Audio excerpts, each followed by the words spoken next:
Thanks for tuning in tonight. A somber moment for the country. A much-loved Sir Arlington Butler made his final trek from Parliament this morning as his flag-draped coffin left the House of Assembly on the shoulders of 4 police officers on the left and 4 Defense Force officers on the right. It was hoisted onto a waiting gun carriage that made a slow procession to Christ Church Cathedral for his official funeral, a final celebration of his life that in recent days have been the source of a very public dispute. Our Anike Archer has the story.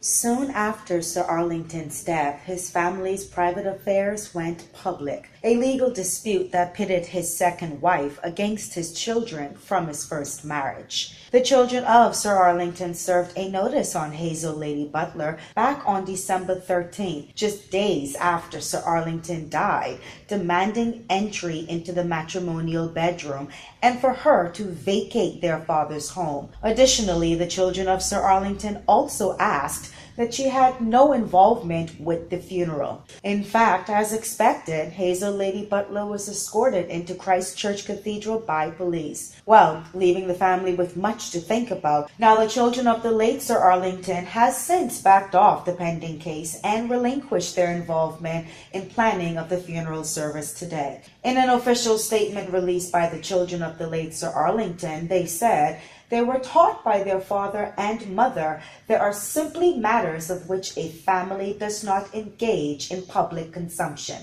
For JCN News, I'm Anike Archer.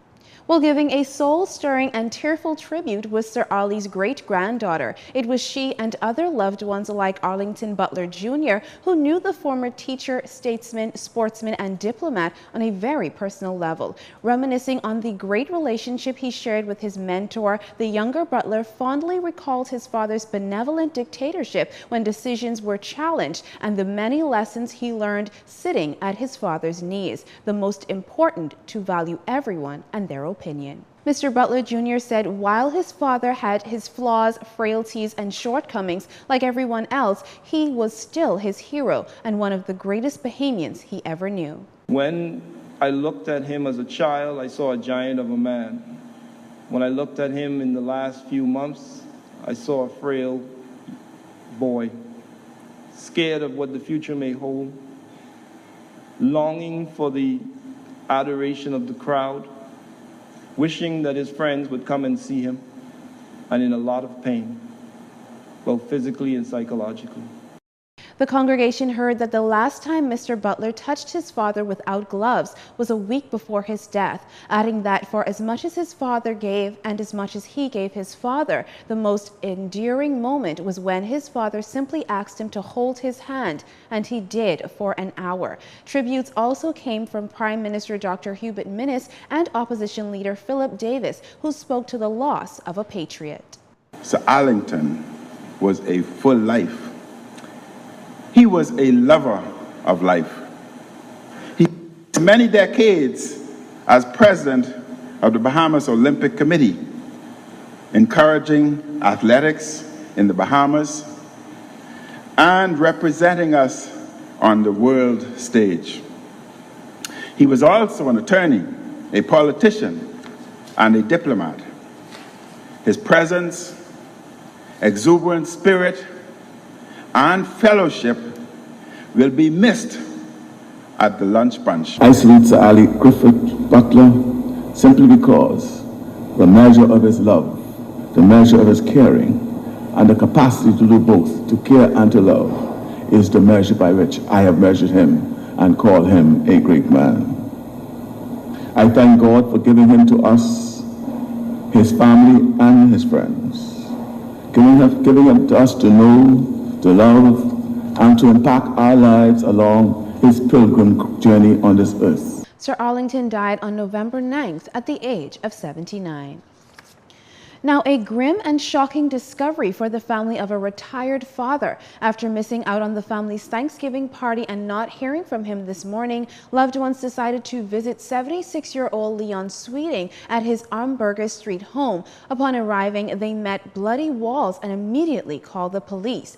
Police press liaison Shanta Knowles. Basic information so far tells us that shortly after 9 a.m., like I've said, neighbors in this area noticed that one of their neighbors was not sitting in his yard as he usually does.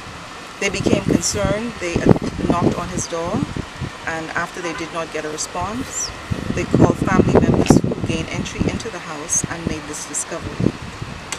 We are very early on in this investigation. We are following significant leads. However, we are appealing to members of the public who may have information to call us at our Crime Stoppers line at 328-8477. That's 328-TIPS, our 919 and 911 numbers, or the Central Detective Unit at 502-9991. Our officers from the Southwestern Division and detectives are on the ground and are willing to speak with anyone who may have information that can help us to bring this matter to a quick conclusion. Visibly shaking were the victim's son, Glenn Sweeting, and his niece, Tracy Major White, who say they can't understand why someone would do this, particularly considering he wasn't a bother to anyone. Now, investigations are ongoing, but police have in custody a 21-year-old male who's assisting with the investigation. The male suspect is a relative of the deceased. Meantime, an overnight police-involved shooting now in the hands of the coroner. What we can tell you is that intelligence-led officers headed to an apartment building on Abner Street, Fox Hill, shortly after 10 p.m. last evening. As the officers approached the yard, a male known to police pulled a firearm from his clothing and pointed it at officers. Fearful for their lives, the officers shot the suspect, in the process recovering an illegal firearm. The suspect was taken to hospital where he later died. Again, the matter is being investigated by the coroner. You're watching JCN News. Stay with us. There's more to come. This segment of the news was brought to you by Alive.